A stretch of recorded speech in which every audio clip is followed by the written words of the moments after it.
With this video, we're going to go through the entire lesson for solving these systems of equations. And we're going to show three different ways in which we'll solve these. We're going to solve it using graphing, substitution, and elimination. And each of them are easier for one scenario or another. We'll kind of go through those as we progress through this lesson. This will be a little bit more of a lengthy video though, but it'll go through every type of scenario that we're going to discuss in class. So the first one is graphing. And we'll typically graph whenever we see its y equals. That's set up in our y equals mx plus b form. Makes it very easy for us. We're used to graphing these. So we can graph these two. And wherever they intersect, it's kind of like a pirate. Right? You know, the pirate X marks the spot, and this is the same thing here. Wherever they intersect, wherever that X is, that is our answer. Okay, so now you can do this by hand. This one's fairly easy. You can do it by hand. However, I'm going to show you how to do it on the calculator as well. So let me bring in my TI Inspire here. Okay, so my TI Inspire, and it says we need to have, the first one is negative x plus 3. So let's type that in, negative x plus 3. Okay, and you can hit enter. It will graph that line. Hit tab. Now we're in f of 2, and we're going to do x plus 1. So x plus 1. Hit enter. Okay, I can see that it intersects right here, right in this spot right here.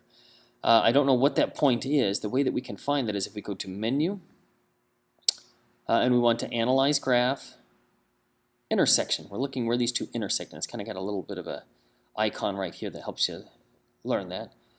With the TI Inspire, it's very nice. We just have to get on one side of it, doesn't matter what side. Click once, and then as you drag it will become shaded. And watch what happens as soon as I cross that line. See how that intersection pops up? So as soon as I cross that line, there's my intersection point, and it says 1.000. I got a lot of zeros there, but it's just 1, 2. Okay, either you don't need to write all the zeros. I have my calculator specifically set up for that.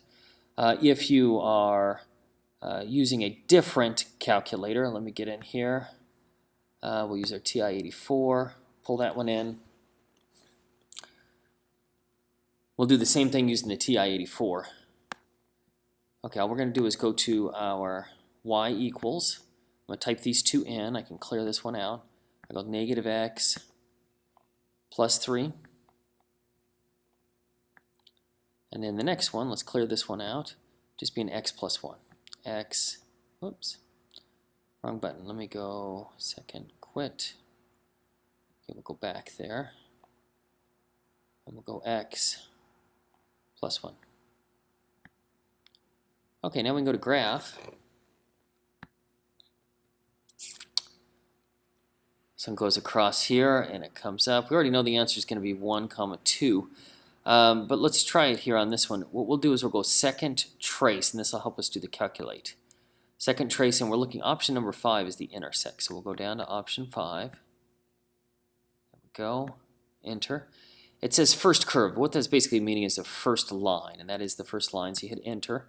That'll automatically jump you down to the second line. Enter, and what it's asking is you want the intersection of those two lines. And so you hit enter for guess, and then it says the x value is 1, the y value is 2. So going back to this one here, if we were to graph these two, the intersection point is right here. That point is 1, 2. All right, so my x value is 1, x equals 1, y equals 2 for both of these two.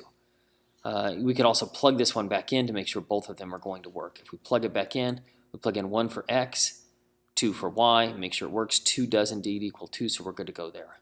As long as they equal each other, then that is a solution to that one. Okay, I want you to try these two. Try them on your calculator.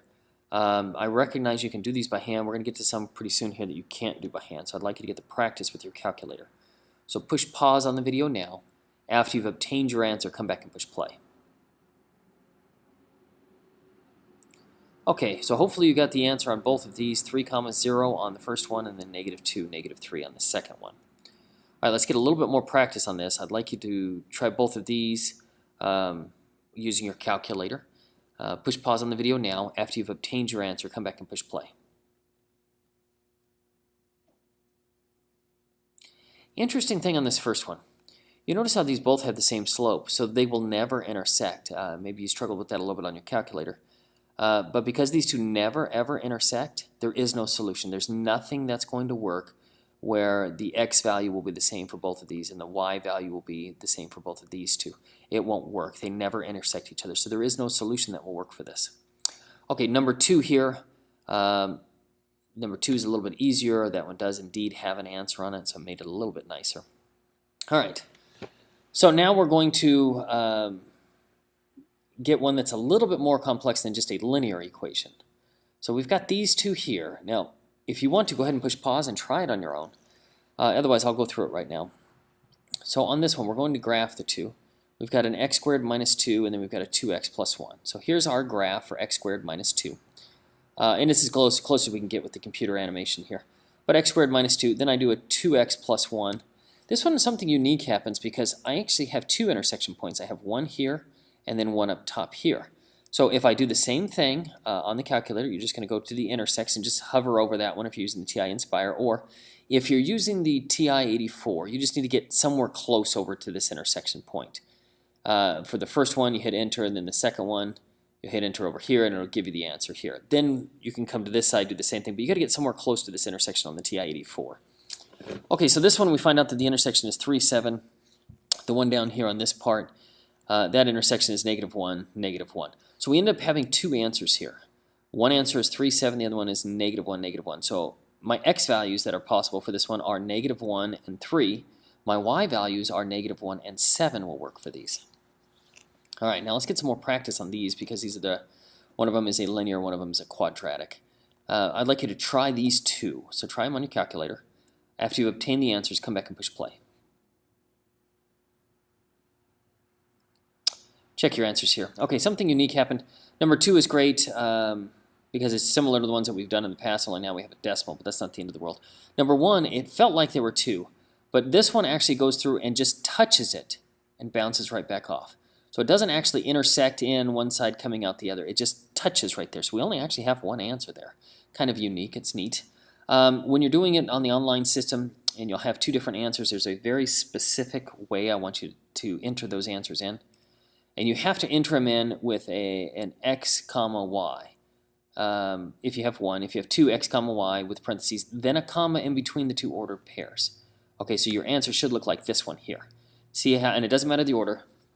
You can put them in either order, it's fine. But you must have the comma in between them. Okay. All right, try these two. These are just a little bit different because they're not solved for y, so you're going to have to do that first. But go ahead and push pause on the video now. After you've obtained your answer, come back and push play. Check your answers here. And again, this one just came through and touched and bounced right off, so we only have one answer there. It's kind of unique. Okay, well, let's get into some that are substitution now. And substitution work if one of them is already solved for a variable. For instance, on this one, it's already solved for y, so that makes it nice. We can plug this one in for this y is what we're going to boil down to. You could also do this one via graphing. Let's get a little bit of practice on the substitution, though. So basically what we're going to do is we're going to write equation number 2. So we've got equation 2 here. Now we have this y here, but we already know what y equals. Y equals x plus 1. So what I'm going to do is plug this x plus 1 in for this y. So I'm going to take that around, plug it in right there for y. So instead of writing y, I'm going to write x plus 1. Now I'm going to simplify what's on the left-hand side. Let's see, 2x plus x gives me my 3x, and then I just have a 1. Now I'm just going to solve this equation like I would a normal equation. I subtract 1 from both sides. 3x equals -3. I divide both sides by 3. I find out that x equals 1. Well, that's fantastic. Well, now that I know that x equals 1, I can substitute that one in to find out what y equals. And it doesn't matter which one I use here. I can plug it into the second equation or I can plug it into the first. Well, I see that the first equation already has y equals this. So if I plug it in here, it's going to make my life a little bit easier. But again, it doesn't matter. You can plug it in for number 2. That won't affect you at all. But I chose to plug it in for 1. I know that x equals -1, so I'm going to plug that in right here for x. There we go.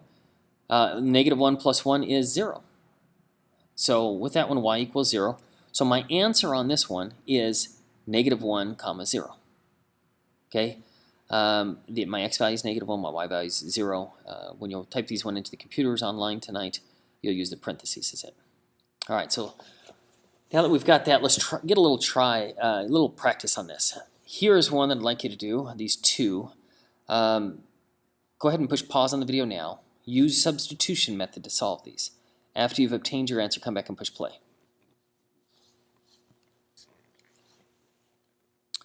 Check your answers on both of these. This one's kind of unique only because it's an S and a T. We still write them in alphabetical order. S comes first, so it would be 9, 5, not a 5, 9. That would be incorrect. All right. Now let's try this one. Go ahead.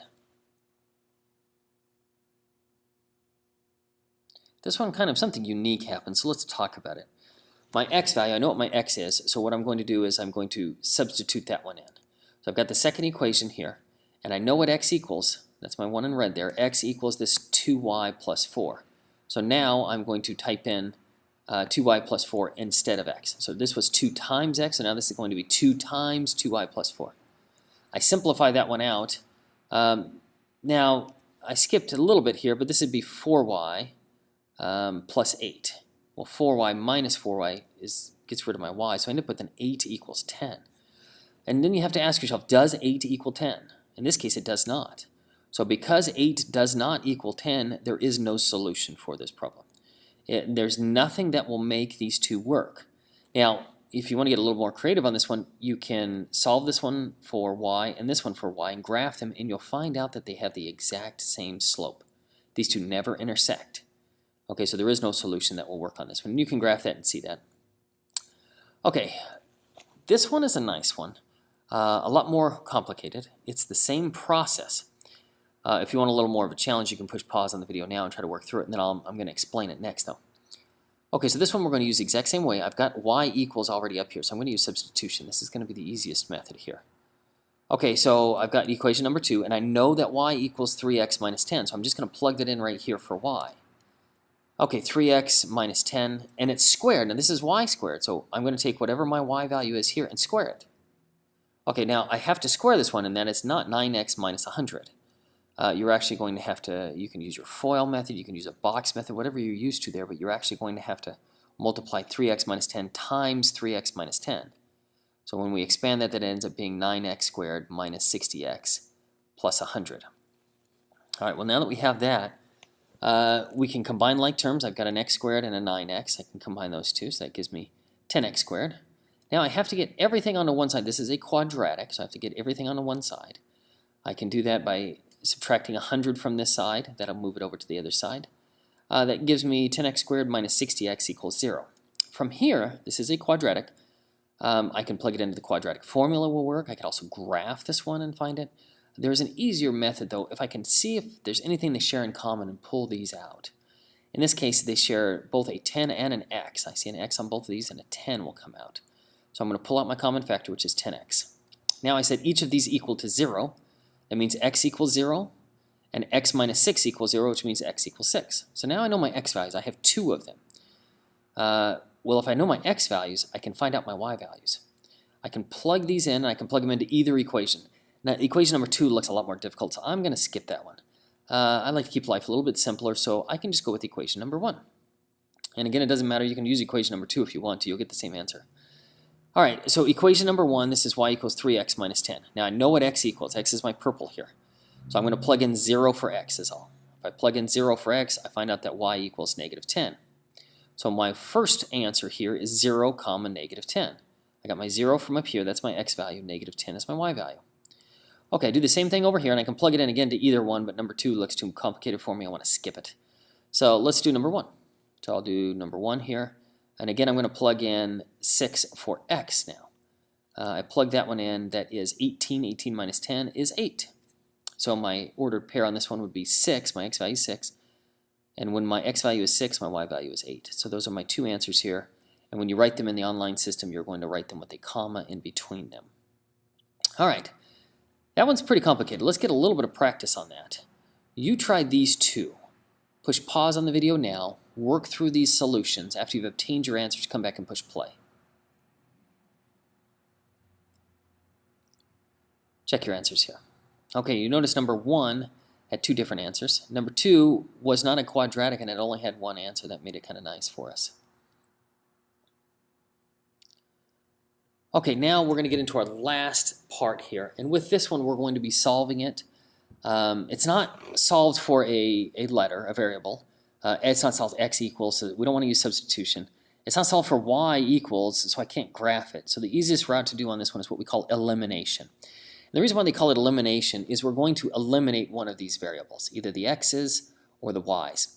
And when you look at this one, I always look to see, okay, is there one that they have the same number on but different signs? Well, this one has the same number, 3 and 3 on this y, so I can eliminate my y's are going to be the easiest. My x values on both of these two are going to be the same, and my y values on both of these two are going to be the same. So what we can do on this one is we can add the two equations together. If I add these two equations together, my 3y and my negative 3y cancel each other out. I don't have any more y's. That's why they call it elimination. I've eliminated my y's, and I'm left with just x's. So now I add this 4x plus 2x gives me 6x. 16 plus 8 gives me 24. So now I know that 6x equals 24. Well, if 6x equals 24, I divide both sides by 6, and I find out that x equals 4. Okay, now I've done the hard work. Now I know that x equals 4, I just have to plug it in. I plug it into either one of these equations, and I can determine what y is. And it really doesn't matter which one you use. I chose number 1 only because I had to choose one, but you can use number 2 if you want to. That's fine. So I've got this one here, and I know that x equals 4, so I'm going to plug in 4 for x right here. I plug that in, then I just simplify it and solve it. 4 times 4 is 16, so I've got 16 plus 3y equals 16. I subtract 16 from both sides. I've got 3y equals 0. I find out that y equals 0. So my answer on this one, x equals 4 and y equals 0. Again, with the online system, you're going to write it with the with parentheses 4, 0. But this one's not bad, especially if it's already lined up where you've got the variables over each other that we can just eliminate immediately. That made it really nice. We'll get to decide how to do some of those if it doesn't line up as well. But I want you to get a little practice on this. Go ahead and push pause on the video now. Try to work through these solutions. After you've obtained your answers, come back and push play.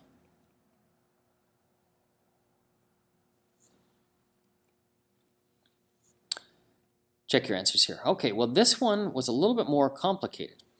Only because, let's look at the first one here. This one, the y's were kind of somewhat close, but this one had a 2. So in order to make this one work, what I did is I multiplied the second equation by 2. And it doesn't change the value as long as you do it to everything. So this is my original one. I multiplied it by 2. 5x times 2 is 10x. Negative y times 2 is negative 2y. 3 times 2 is 6. Well, by doing that, now I have 2y over negative 2y, so I can eliminate my y's. And that's what I did there. And that's really the only difference is sometimes you will find that you'll have to multiply one of the equations by some factor. And by multiplying the equation by that factor, then we can create our twins. I call them twins because it's 3 over 3b and 3b, and just one of them's positive, one of them's negative. It's kind of like a good and an evil twin if you want to think of it that way. That's kind of my goal whenever I'm trying to do these, is to line those up so I can eliminate one of the variables. Doesn't matter which one. You notice this one is written in the correct order as well. B comes before C in the alphabet, so B, then comma C. All right, get a little bit more practice on these. You'll notice that these do not automatically line up, so you'll have to figure out what's going to be easiest. Whether it's going to be easiest to find a common number here or a common number on this side. Push pause on the video now. See if you can obtain your answers. After you've obtained those, come back and push play.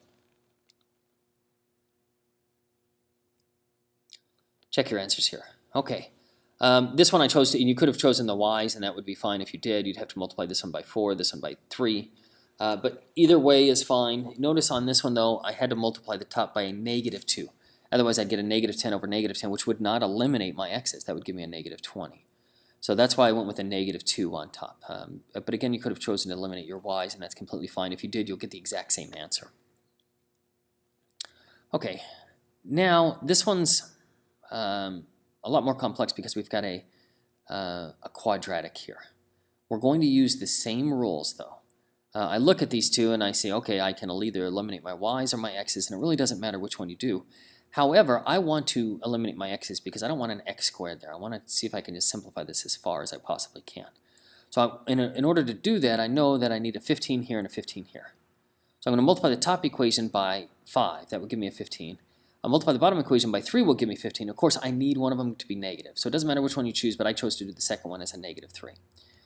Okay, so I've got my original equation here. This is what this is. I just wrote it down here so I could have more room. I'm going to multiply the top one by 5. And I'm going to multiply the bottom one by negative 3. Okay, doing so now, you'll see that my x squareds will cancel each other. leaving me with just y's. Okay, so 10 minus 21 gives me negative 11y equals 121. I divide both sides by 11. That gives me y equals negative 11. Well, now that I know y equals negative 11, I can plug that into either one of these two, and it does not matter. I had to choose one, so because I had to choose one, I chose the first one. So instead of writing y now, I just wrote negative 11. Now then I simplified as far as I can. This would be 3x squared minus 22 equals 26. I subtract 22 from both sides. That gives me 3x squared equal, excuse me, I should minus 22. I'll add 22 to both sides, I'm sorry. 3x squared equals 48. I divide by 3. I find out that x squared equals 16, which means that x equals plus or minus 4. Two different answers. Either one of those will work. A positive 4 squared will give me 16, and a negative 4 squared will give me 16 both. Okay, so now that I have that, I have two sets of answers here. I have negative 4 comma negative 11 and 4 comma negative 11. My plus or minus 4 came from right here. Okay, these are my x values, plus or minus 4. And 11 works for both of them. So, excuse me, negative 11 works for both of them. So you just plug in negative 11 there. And if you were to graph these, you'd see the same thing. This is a negative 4, negative 11. Over here, I've got a a positive 4, negative 11. So even graphing would still work on that one. However, substitution would be, or excuse me, elimination would be much, much easier. Okay, I want you to try this one now. Push pause on the video now. After you've obtained your answer, come back and push play.